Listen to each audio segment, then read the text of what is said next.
The Blueprint, Canada's Conservative podcast. I'm your host, Jamie Schmale, Member of Parliament from Haliburton, Kawartha Lakes. Brock, thank you very much for joining us today. And I tell you, we have so much to talk about. It's a packed agenda. So we need you to help us get this message out. Push back against the ever-moving Liberal agenda. Like, comment, subscribe, share this program. If you can't watch it now on platforms like Facebook, please download it. Listen to it later on platforms like Castbox, iTunes, Spotify, Google Play, you name it, it is out there. And for all of those paying attention to politics, the hardcore, well, the fiscal update was released yesterday, and boy, oh boy, there is a lot of spending involved, some of it good, some of it bad, and someone here to help us unpack all of it is the Natural Resources Shadow Minister. We have Greg McLean, the Member of Parliament from Calgary Centre. Thank you very much for joining us. We have so much to talk about. Thanks for having me, Jamie. Much appreciated. Not a problem. Now let's get right into it because time is short and topics are long. Here we go. We have a massive spending plan. We're pushing almost $400 billion in federal deficit spending this year. We're pushing probably over $1 trillion in Canada's national debt. And all the while, the government in its document is almost steering the economy, picking winners and losers. First, we don't know all of their plans, but in their words, they're almost going to steer us in a direction that they pick winners and losers based on what they determined is innovation. Correct. You know, it's about picking winners and losers in this budget. You take a look at the throne speech, the task force for the new recovery was iterated in spades in that document. It's doubled down here again. So we look at the choices this government's going to have to make going forward, and they're spending a lot of money in the midst of a pandemic on issues that have nothing to do with the pandemic or the economy. It's all about a business shift. Now, does that business shift make sense? And there's a lot of people that say, what is the result of all this investment in parts of the economy that we have no idea what the economic or environmental outcome will be at the end of the day? It is highly questionable. And all this language saying the greener and more inclusive economy, well, how does that greener or inclusive when the government is deciding what is green and inclusive? They're not letting the market decide. So if you have one company that is producing a product that is better than what is the government believes to be better, they have to work twice as hard to overcome all of that in order to get their product on the market at a place they can sell it and hopefully get it to widespread distribution. Exactly the case. I mean, this government has shown time and again, and we're dealing with something now called the Clean Fuel Standard, where it's moving towards expensive outcomes that do not accomplish the same ends as more economical outcomes for our country. At the end of the day, you have to realize that Canada has been and will continue to be a resource producing nation. We've got great forestry here. We've got great mines. We've got great oil and gas production. We've got great hydro production, uranium production, minerals, the works. For us to turn our back in this point in time vis-a-vis where we sit in the world takes away all our advantages as far as where we add value to environmental remediation in the world. So Canada's unemployment rate, according to latest figures, is 8.9%. It's the second worst in the G7, right behind Italy, and almost double the UK in the unemployment rate. And this is despite almost record amounts of spending by this government. Now, according to the Canadian Federation of Independent Business, I'm going to pull up these stats here, 37% of small businesses in Canada are losing money every day they are open. 23% of Canadian small businesses will run out of the cash in the next 3 months.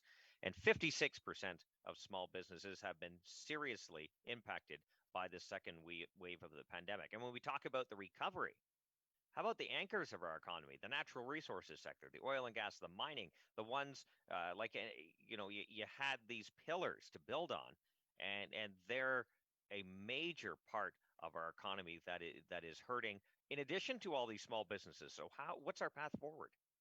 Well, our path forward has to be constructed on both a national basis and an international basis. So you think about our exports in this country, the things that the world pays us for, we've got to make sure that those survive intact and whole through this process.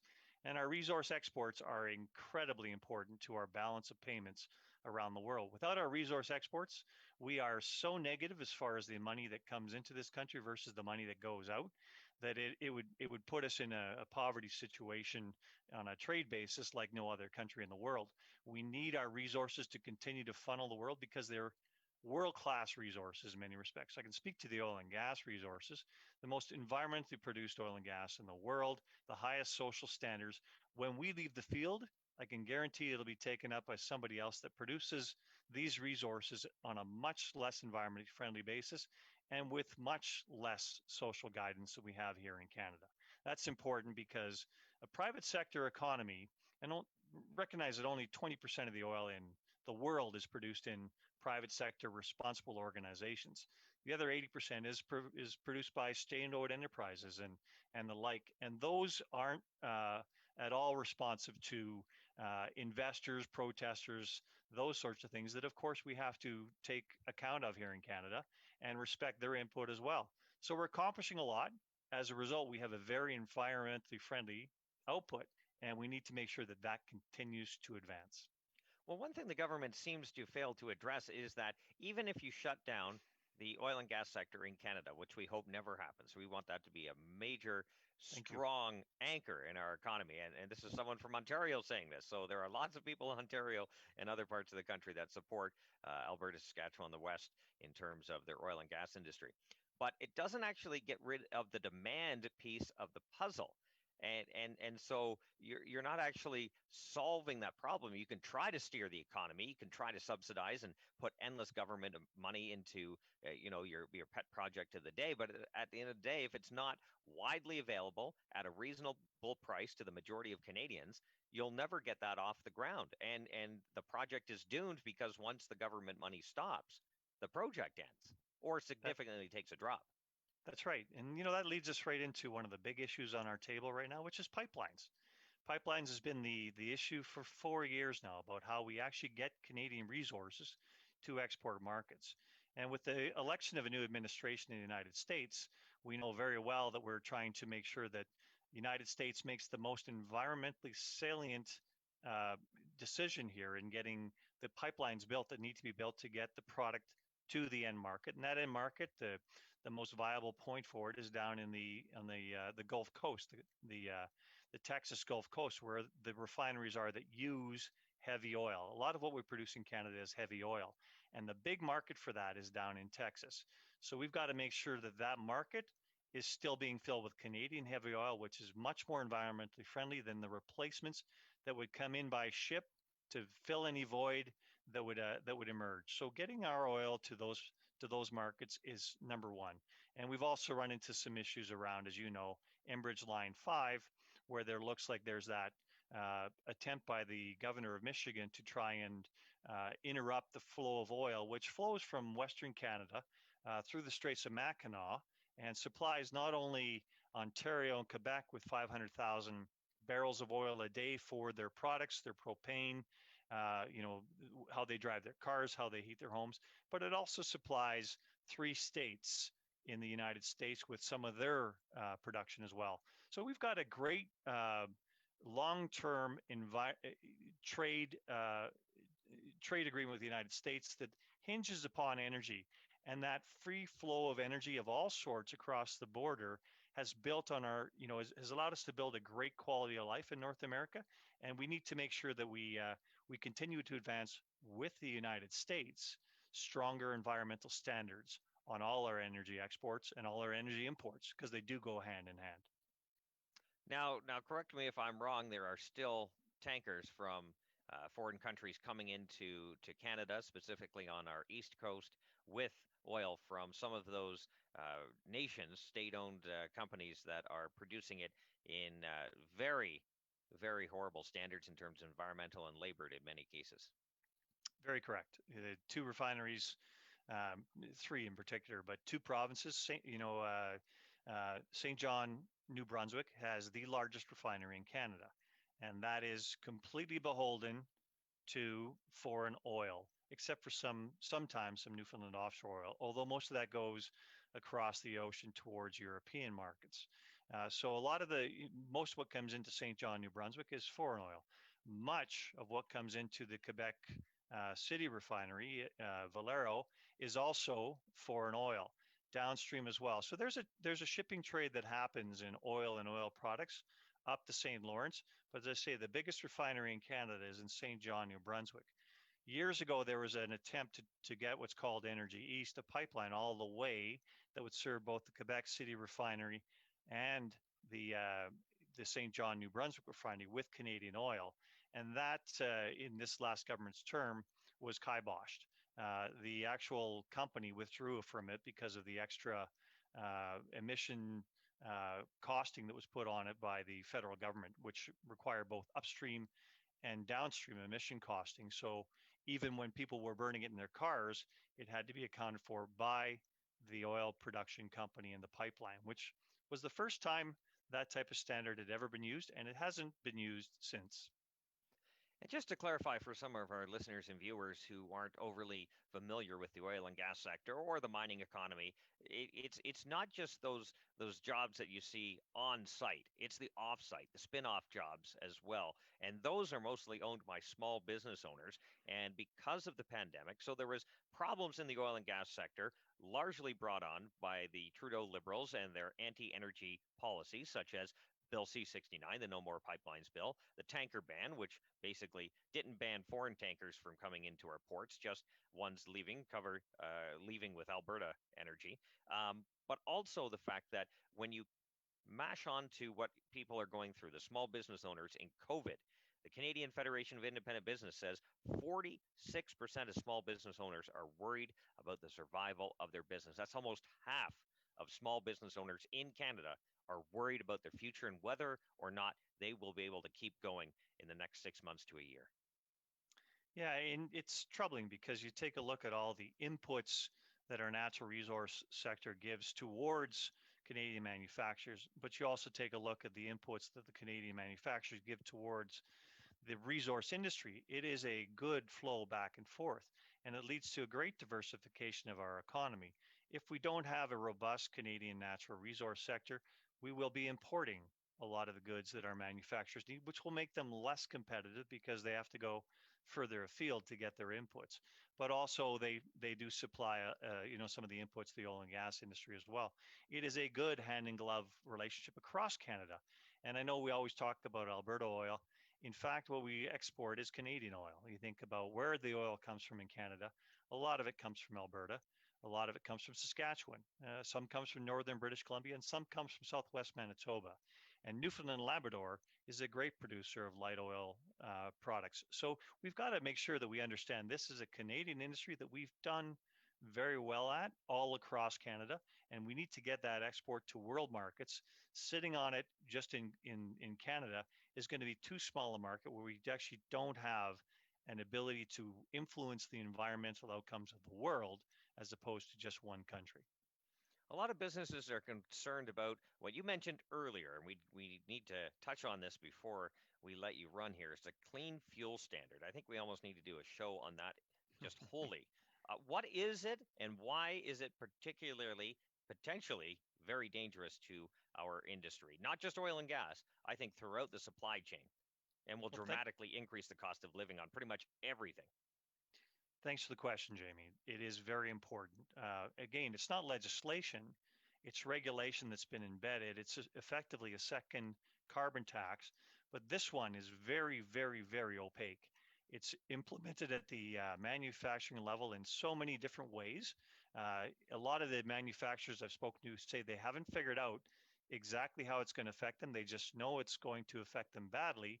And a lot of the Environment and Climate Change Canada's regulations on this that they've seen, and I'm not sure if they're the final product at the end of the day, but they've gleaned a lot of concern from all industries across Canada, not just the oil and gas industry, but the mining industry, the forestry industry, the manufacturing industry, the food processing industry, the agriculture industry. They're all going, this is a regulatory overreach that's going to cost us a lot of money.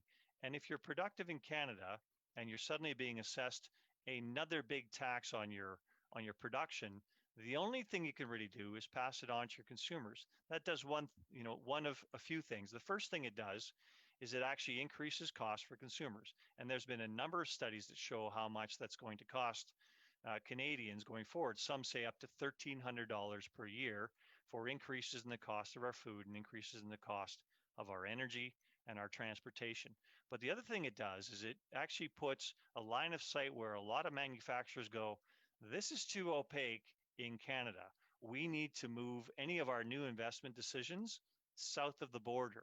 And remember that south of the border, we have a trade relationship where we flow goods and services back freely, particularly with the United States, but also with Mexico. And if you're somebody saying I either expand my plant in Canada and keep my jobs there, or I expand my plant to the United States and those jobs end up there, at the end of the day, Canadians are still consuming the product from those plants. Mind you, there's going to be a big cost built in there for anything built in Canada. And is there going to be a border carbon adjustment tax at the end of the day? That has yet to be seen. So this is being designed by people that have no concept of how businesses actually make decisions. Again, it's about picking winners and losers without all the information in their hands. And I know every industry has tried to convince them of this. And right now, it doesn't seem like the government is listening. And that is extremely dangerous because when the government makes these type of promises, and you even see the NDP talking about taxing the wealthy and all the luxury taxes that they're talking about, it's only providing new revenue streams to the government, but it's never as much as they always think. They never and ever take into account the massive change in behavior that you see as a result of this.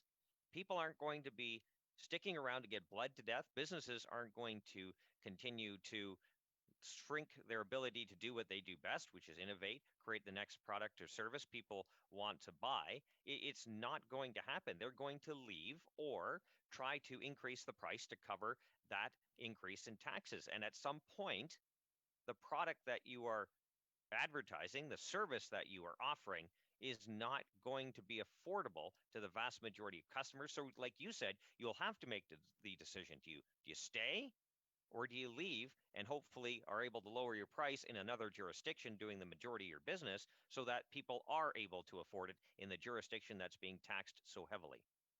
Exactly the case.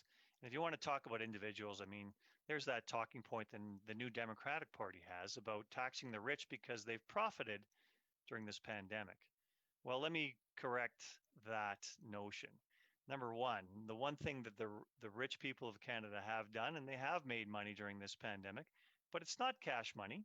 They've just sat on their portfolios that have been inflated because of the amount of money that's been thrown at the markets through the Bank of Canada's quantitative easing, which we don't want to get too deeply into because it's a topic all its own, as you know. But that has inflated the price of financial assets. So anybody that had financial assets beforehand, those are worth more. So yes, their net worth has gone up. They haven't done anything, and not like a bunch of cash has landed in their pockets, as I say. They've just sat on their assets, and suddenly they've been inflated by the government. Well, thank you very much, government. Now you think that any of these people that have this kind of wealth are just going to say, "Oh, great, thanks for inflating all my goods, and now you can take a bunch of it back." Uh, One thing that you've always found in the world is that there is an open door in every country in the world, including Canada, for people that want to move here, move their businesses here, and move their wealth here. And suddenly to say, look, because the government inflated your assets, Canadians, we're gonna tax you more heavily than everybody else, is an invitation for those people to look for different doors. And I am not going to encourage that. I'm encouraging all the people that know how to build this economy back better to help us build it, because we have a great economy here in Canada. We just need to get through two things: a pandemic and a bad government. I agree with you 100%. The other way, too, just to build on what you're saying, think about if those products or services weren't available and the government told us to lock down, stay home, stay safe. People would not be able to get, in many cases, a lot of the items that they were able to get because there were other options available. Now, it came at a cost. There's no, I'm not disputing that, or I think it's very serious that a lot of small businesses are hurting behind it because of this. But they, this, these businesses were there to provide a service, and people were able to get what they needed to continue on. It's correct. You take a look at the choices that are being made right now. How do you justify the fact that large box retailers can stay open and small businessmen who are the backbone of our economy, are sort of saying, you're the problem here, we have to shut down. A lot of people are questioning that logic, and I get it. We do need to kind of take some serious precautions here about the infection that's rampant in our society. But to pick winners and losers again here is really, really not the government's role, because it actually isn't doing a good job of it. We actually need to make sure we're making better decisions, having better health outcomes. And I like to give the government credit whenever I can when I see something going well. And one thing I saw yesterday in the fiscal update was the fact that they're allocating $1 billion towards long-term care facilities. Thank goodness, but it's 9 months late. If you didn't see this was the front line where people were dying, significantly because of this pandemic, this is where you needed to be in March and April. Thank you for finally getting there in November. It's a little late, but I'm glad you finally made your mind up to get there.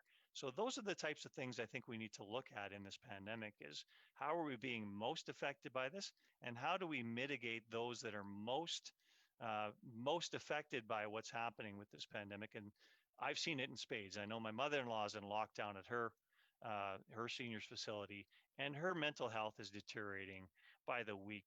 The loneliness that comes with being locked down when you're 90 years old is intense. And I hope that we can see her again sometime soon, because this is something we have to address. How have we continued to allow this pandemic to be rampant in our senior facilities? Address it, find the protocols, apply them across the country, and make it better. We have question period coming up, Greg. So I only have one. I'd like to ask you a few more questions on that, but we have only a couple more minutes, and I don't want to cut off our leader, because it should be an interesting question period. $400 billion in an estimated budget deficit this fiscal year on the federal side. Where is it coming from? Well, right now it's coming from the Bank of Canada. So you take a look at the way they're financing this overspending of government at this point in time. You say $400 billion deficit. That's more than the revenue they usually take in the federal government in a year. So it is troubling, quite frankly, why they're this much over budget. Lack of targeted approach to how we actually come out of this pandemic economically. But it is a bit of a deck shuffle, if you will. The government issues bonds to the market, but the only people buying in the market at this point in time is the government and the government entities like the Bank of Canada, who basically puts it on their balance sheet. So we're issuing we're issuing bonds to take cash, and the people buying those bonds are, of course, the same people in the end that are selling those bonds. We often call it the Enronization of national finances, because everybody's cross guaranteeing the very nature of the basis of the security at the end of the day. We owe this money to ourselves. What we've lost here is any sort of mark to market about what that debt is worth. So effectively, the low interest rate is manufactured now by the Bank of Canada. In effect, nobody is buying Canadian bonds because they're too cheap, given how risky our country has become in this pandemic.